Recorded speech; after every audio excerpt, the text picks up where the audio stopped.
अस्सलाम वालेकुम, कैसे हैं आप सब। तो आज हम बात करने जा रहे हैं एक्सरसाइज 11D के क्वेश्चन नंबर 10 की। मेरे पास ये बुक 2 है जिसको हम D2 भी बोलते हैं और उसका चैप्टर नंबर 11 चल रहा है जिसका नाम है ट्रिग्नोमेट्रिक रेशियोज। इस चैप्टर से रिलेटेड कुछ कंटेंट मैं अपने चैनल पर अपलोड कर चुका हूँ। मैंने इस चैप्टर के नेम से एक सेपरेट प्लेलिस्ट भी बनाई हुई है। मैंने उसका लिंक डिस्क्रिप्शन में दे दिया है। अगर आप इंटरेस्टेड हो तो आप उस लिंक पर क्लिक करिएगा तो आपके सामने इस चैप्टर की प्लेलिस्ट ओपन हो जाएगी और अभी तक जो भी कंटेंट इस चैप्टर से रिलेटेड मैंने अपलोड किया वो सब आपके सामने आ जाएगा।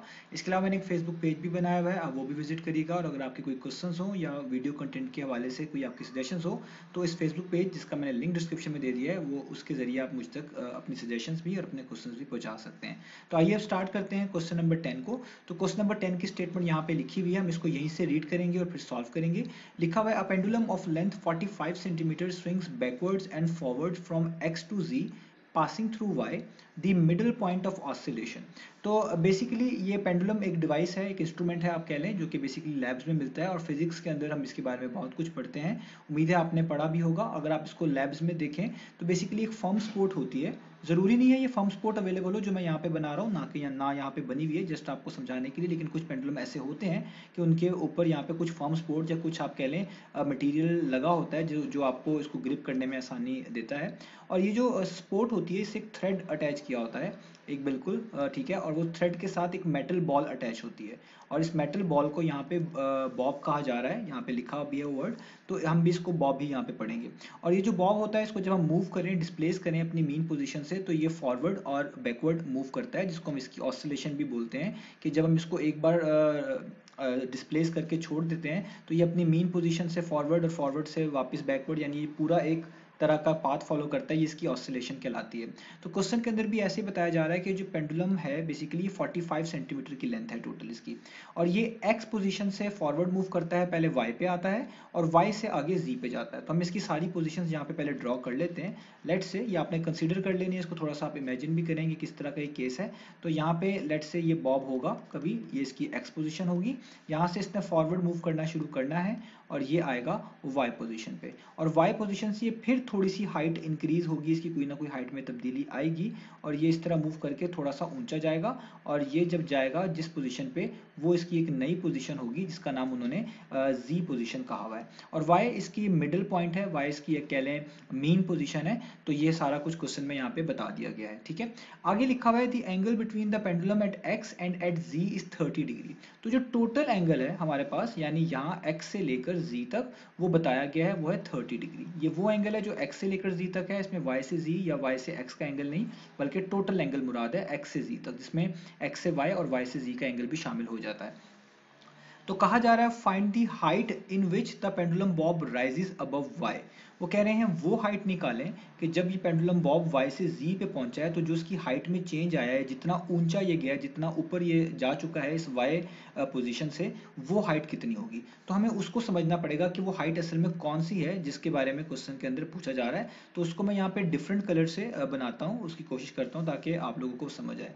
लेट्स से ये मेरी जो ओरिजिनल पोजीशन है, मैं इस बॉब को यहाँ पे जी को इससे कनेक्ट कर देता हूँ। ये मेरी जी की जो जहाँ पे पहुँच चुका है बॉब जी पोजीशन पे, इसको मैं इस पोजीशन पे यहाँ पे कनेक्ट कर देता हूँ, ठीक है। तो आप देखेंगे जो एक्स्ट्रा पोजीशन है यहाँ पर, यहाँ से लेके यहाँ तक, इसको भी डिफरेंट कलर कर देता हूँ ताकि आप लोगों को समझने में ये आसानी आ सके। ये वाली जो पोजीशन है हमारे पास, जो मैं यहाँ पे डॉट लगा रहा हूँ, ये और यहाँ से लेके यहाँ तक, ये इसकी वो हाइट है जो कि इसका इंक्रीज इन हाइट है या चेंज इन हाइट है।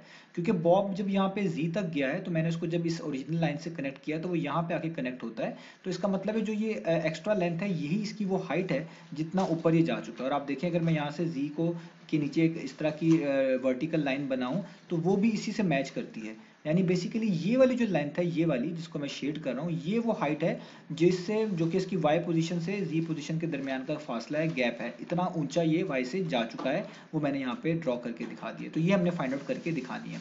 अब हमने कुछ कंस्ट्रक्शन भी करनी है। जब मैंने इसको वर्टिकली इस तरीके से ये ग्रीन लाइन डॉटेड लाइन से इसको जोड़ा है तो आपको क्लियर पता चल रहा होगा कि ये यहाँ पे 90 डिग्री का एंगल बन गया, क्योंकि ऊपर भी स्ट्रेट लाइन है, नीचे भी एक वर्टिकली स्ट्रेट लाइन, आप कह लें हॉरिजॉन्टली स्ट्रेट लाइन बोल रहे हैं उसको। परसेप्शन अगर हम इसको देखें सामने से देख रहे हैं तो ये एक हॉरिजॉन्टली स्ट्रेट लाइन है ग्रीन, और ये जो ब्लैक वाली एक वर्टिकली स्ट्रेट लाइन है, तो ये 90 डिग्री का एंगल बना रही है।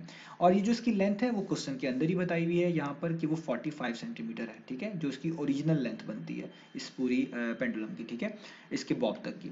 तो ये हाइट फाइंड आउट करके दिखाना, और इस हाइट का नाम हम खुद से सपोज कर लेते हैं कि ये जो हाइट है इसका नाम है एच, ठीक है। मैं इसको और प्रॉपरली यहाँ पे लिख देता हूँ ताकि चीज़ें आसान रहें। तो इसका नाम है यहाँ पे हाइट एच, ठीक है।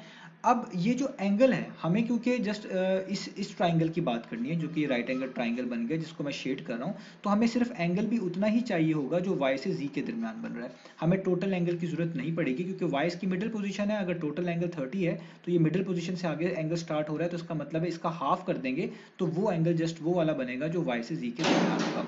तो इस काम को करने के लिए सबसे पहले ये जो हाइट मैंने लेट की है मुझे यहाँ पे इंडिकेट करनी पड़ेगी कि ये हाइट कितनी बनती है। तो मैं यहाँ पे लिखता हूँ let the height, that the required height, यानी वो हाइट जो कि हमारी रिक्वायर्ड है, let the required height be 8 centimetre. ये मैंने ऊपर भी मेंशन कर दी है, नीचे भी इसको मेंशन कर दे तो ज़्यादा बेहतर है कि ये जो हाइट हम निकालना जा रहे हैं वो h है, और वो यहाँ पे मैंने मेंशन की है 8 सेंटीमीटर। अब हमने यहाँ पे करना है ट्रिग्नोमेट्रिक रेशियोज का यूज़। हमारे पास कोसाइन है, साइन है, टेंजेंट है, इसके अलावा उसके रेसिप्रोकल फंक्शंस भी मौजूद हैं। तो जो आपको फिजिबल लगे, जो आपके क्वेश्चन के मुताबिक हो, आसान हो, वो आप यूज़ कर सकते हैं। अगर एक से ज़्यादा अप्लाई हो रही है तो आप कोई सी भी यूज़ करेंगे तो आपका आंसर ठीक आएगा। तो मैं जो यहाँ पे ट्रिग्नोमेट्रिक रेशियो यूज़ कर रहा हूँ वो कोसाइन वाली यूज़ कर रहा हूँ। तो मैं लिखूंगा यहाँ पे कॉस ऑफ एंगल, आगे एंगल आता है। तो जो एंगल हम यहाँ पे यूज कर रहे हैं वो ये वाला एंगल है जो मैं यहाँ पे आपको हाईलाइट करके दिखा रहा हूँ रेड से। तो टोटल एंगल 30 है, मुझे बस ये इतना हाफ एंगल चाहिए y से z तक, तो मुझे 30 का करना पड़ेगा हाफ। तो मैं लिखूंगा 30 डिग्री डिवाइडेड बाय 2।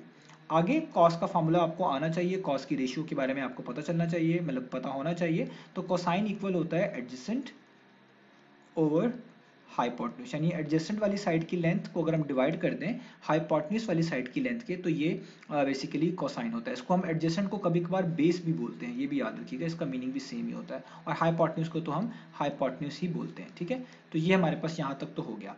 अब हमने क्या करना है, ये जो इनकी वैल्यूज हैं ये हम यहाँ पे पुट कर देते हैं। हाइपोटेन्यूज तो बहुत आसान होता है कि 90 डिग्री जहाँ पे बन रहा होता है उसके बिल्कुल ऑपोजिट लेंथ जो होती है वो हमारे पास कहलाती है हाइपोटेन्यूज। तो 90 डिग्री की जो ऑपोजिट साइड है वो 45 सेंटीमीटर लिखी हुई है, तो इसलिए हम हाइपोटेन्यूज की जगह पे तो लिख लेंगे 45 सेंटीमीटर। अब आप कह लें इसकी बेस या इसकी एडजेसेंट क्या होगी वो हमने निकालना है। अब बेस होगी यहाँ से लेकर यहाँ तक, यानी ये वाला पॉइंट जहाँ से कनेक्टेड है, ये रोप शुरू हो रही है यहाँ तक, जहाँ पे मैंने ये ग्रीन लाइन को कनेक्ट किया था यहाँ तक, ये की सारी इसकी बेस है। ये ट्राइंगल का ताल्लुक जस्ट इतनी चीज से है।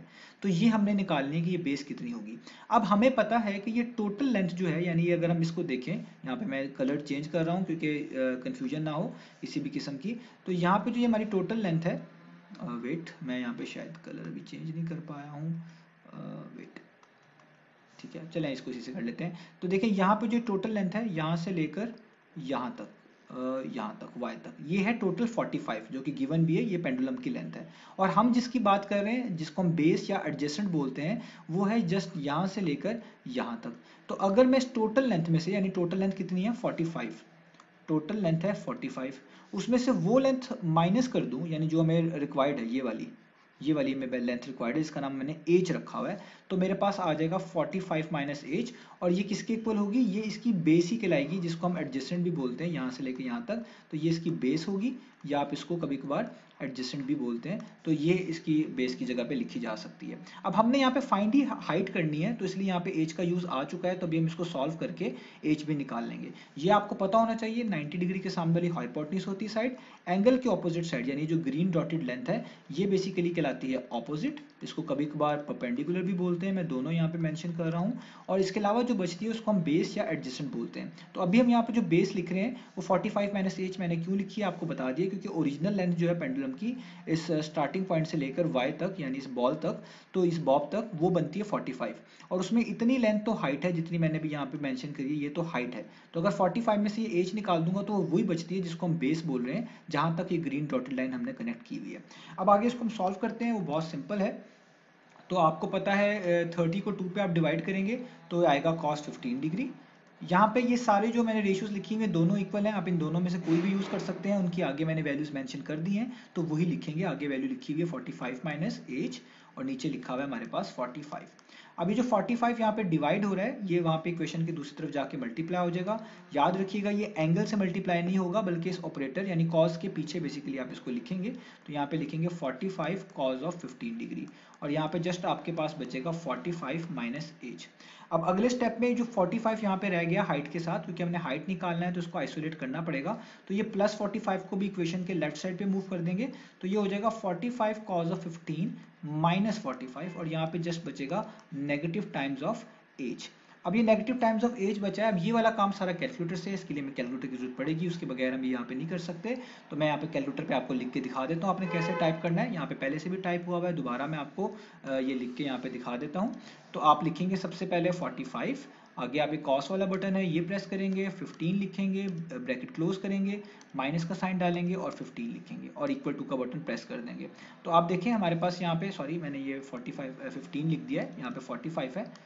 तो जब आप इसको इक्वल टू का बटन प्रेस करेंगे तो ये आपके पास आएगा -1.533। तो मैं डेसिमल के बाद जस्ट 3 डिजिट्स पिक कर रहा हूँ, तो मैं वो यहाँ पे लिख रहा हूँ। तो हम यहाँ पे लिखते हैं -1.53 और 3, और यहाँ पे भी हमारे पास क्या है, नेगेटिव एज। ये नेगेटिव इस नेगेटिव से हो जाएगा कैंसिल, तो हमारे पास जो फाइनल हाइट आएगी वो आ जाएगी 1.53। मैं नेक्स्ट 3 नहीं लिख रहा, क्योंकि इस बुक में जो आंसर्स कोड किए जाते हैं वो 3 सिग्निफिकेंट फिगर्स तक कोड किए जाते हैं। तो ये इसका फर्स्ट सिग्निफिकेंट फिगर है, ये सेकंड है, ये थर्ड है। तो अगर इसका अगला डिजिट 5 या 5 से बड़ा होता तो मैं इस लास्ट 3 में ऐड कर देता, लेकिन वो आपके सामने 3 है तो इसलिए इसको इग्नोर कर दूंगा, तो जस्ट यहाँ तक लिखूंगा। अगर आप ये सारा भी लिख देंगे तो भी आंसर ठीक होगा। तो ये वो हमारी हाइट थी जो कि हमने फाइंड आउट करके दिखानी थी, 1.53 सेंटीमीटर। और ये फिगर से क्लियर है कि ये जो हाइट मैंने यहाँ पे मेंशन करी थी, जो हमारे पास बेसिकली चेंज इन हाइट था कि y से कितना ऊपर z मौजूद है, तो ये वही हाइट बनती है जो यहाँ से आप काउंट कर लें या यहाँ से काउंट कर लें, दोनों का मीनिंग सेम है, और ये निकल के आ चुकी है, ये है 1.53।